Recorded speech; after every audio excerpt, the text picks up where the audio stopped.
बलिया पहुंचे सांसद रवि किशन, 151 परियोजनाओं का किया लोकार्पण। बलिया पहुंचे सांसद रवि किशन, 151 परियोजनाओं का किया लोकार्पण व शिलान्यास। खबर यूपी के बलिया से है, जहां बलिया के नगरा नगर पंचायत में 151 परियोजनाओं का लोकार्पण व शिलान्यास के कार्यक्रम में पहुंचे गोरखपुर सांसद रवि किशन और उनके साथ गोरखपुर प्रांत के अध्यक्ष डॉक्टर धर्मेंद्र सिंह का भव्य स्वागत किया गया, जहां सांसद रवि किशन ने कहा कि 151 परियोजनाओं का लोकार्पण कर व शिलान्यास किया। नगरा नगर पंचायत में पहली बार यह एक इतिहास हुआ है कि यहां पर विकास की गंगा बने, प्रधानमंत्री और योगी का सपना पूरा हो। एक छोटा छोटा कस्बा एक नगर पंचायत बन रहा है, उसको एक पहचान बन रही है। 12 करोड़ की लागत से इन परियोजनाओं के लोकार्पण किया गया। वहीं मैनपुरी और रामपुर उपचुनाव पर कहा कि देखिए, पिछली बार नेताजी 90,000 वोट से जीते थे मात्र। उस समय बसपा सपा मिलकर साथ लड़ी थी। मैनपुरी भी जीत रहे हैं और रामपुर में भी चुनाव हो रहा है, हम लोग भी जीत जाएंगे। दिल्ली में हुई घटना पर कहा कि मैं कुछ भी बोलता हूँ तो वायरल हो जाता है, कंट्रोवर्सी बोलता हूँ तो वायरल हो जाता है। मैं सभी माता पिता से बोलूँगा कि अपने बच्चों और बेटियों के दोस्त बनो, बचपन से ही उनको समझा दो, उनके साथी बनो, उनके मन की बात जानो, किसी को बहकने न दो। लफ्ज़ जिहाद पर सरकार की बहुत कड़ाई है। सुप्रीम कोर्ट ने भी कहा कि आप लोग इससे बचे, ये नाम गलत है। किसी के नाम बदल कर किसी को फंसाते हैं, फिर उसकी हत्या हो जाती है, ये दुखद है। इस पर कड़ी कार्रवाई होनी चाहिए और उस लड़के को मैं मांग करता हूं कि फांसी हो। धर्मेंद्र सिंह निकाय चुनाव पर कहा कि जिस तरह बीजेपी विधानसभा में लड़ रही थी, उसी तरह निकाय चुनाव में लड़ेंगे। 151 लोकार्पण शिलान्यास का कार्यक्रम था और मैं अनिल सिंह जी, विनय सिंह जी को धन्यवाद करता हूं। भारतीय जनता पार्टी की विचारधारा के साथ नगर पंचायत पहली बार बनी। ये इतिहास एक हुआ है, यहाँ पर विकास की गंगा यहाँ बने। यशस्वी प्रधानमंत्री मोदी जी, पूज्य महाराज जी का सपना पूरा हो कि पूरा एक छोटा छोटा कस्बा भी एक आज नगर पंचायत बन रहा है और वहाँ पर एक उसको एक अपनी आइडेंटिटी मिल रही, पहचान मिल रही। बहुत बड़ा दिन था आज का नगरा की समस्त धरती के लिए। मैं इनको धन्यवाद। ठीक है यार।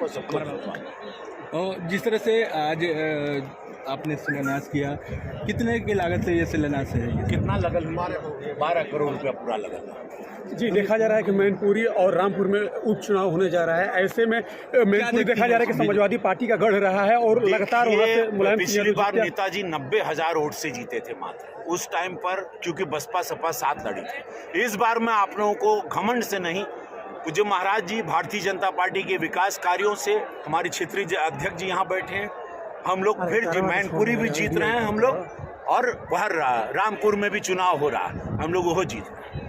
जी, देखा जा रहा है कि दिल्ली में जिस तरीके से एक कांड हुआ कि एक लड़की को 35 टुकड़े काट कर फेंक दिया गया और उसके बाद एक लखनऊ में भी लव जिहाद का मामला आया और 4 मंजिले से उस लड़की को उठाकर फेंक दिया गया। क्या कहना चाहिए? मैं समस्त लोगों से पूछना चाहता हूँ, जो वायरल हो जाता है, मैं कंट्रोवर्सी में कुछ बोलता हूँ तो वायरल होता है, लेकिन मैं हाथ जोड़ करके सभी माता पिता से बोलूँगा, अपने बच्चों को, अपनी बेटियों के दोस्त बनो, बचपन से उनको समझा दो, उनके साथी बनो, उनके मन की बात जानो, किसी को बहकने ना दो।